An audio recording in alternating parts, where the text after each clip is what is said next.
Huu ni ukweli mchungu sana na ninaamini baadhi ya wanaume watapinga, lakini ukweli ni kwamba hakuna mtu ambaye anapata saratani au kansa bila kuwa na ugonjwa sugu ambao ulikuwa unamsumbua muda mrefu.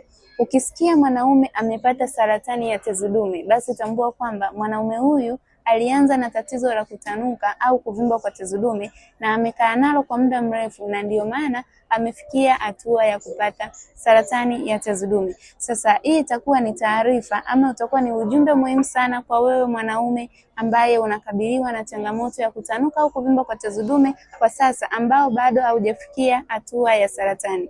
Unachotakiwa kufanya ni kutibu ugonjwa wa kutanuka au kuvimba kwa tezi dume mapema, ili usitengeneze mazingira ya wewe kupata saratani na mwisho wa siku ukaja kuanza kutafuta matibabu kwa lazima, kwa sababu utakuwa unapitia maumivu makali sana. Nimekuwa nikizungumza na wanaume wengi ambao wanakabiliwa na changamoto ya kuvimba kwa tezi dume. Mwingine anakuambia kwamba mimi sijaanza kupata maumivu makali sana, lakini ninapokuwa natoa mkojo nahisi kama mkojo umebaki kwenye kibofu cha mkojo. Sasa hii inakuwa ni dalili ya awali kabisa.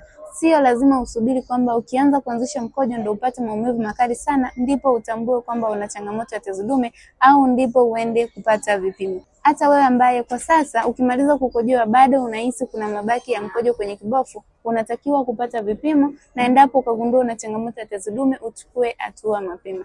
By the way, nimekuwa nikiwasaidia wanaume wanaokabiliwa na changamoto ya tezi dume kuondoa tatizo hilo kupitia programu maalum ya prostate care. Hata wewe unaweza ukawa miongoni mwao ukaondokana na changamoto hii endapo utakuwa tayari kufuata utaratibu na namna ya kutumia programu hii kwa usahihi kabisa. Usisahau kuchukua hatua leo. Ni mazingira ambayo utakuwa unayatengeneza ya kulinda afya ya tezi dume yako, lakini endapo ukaendelea kusubiri utakuwa unatengeneza mazingira mabaya sana ambayo yanaweza kusababisha ukapata saratani ya tezi dume.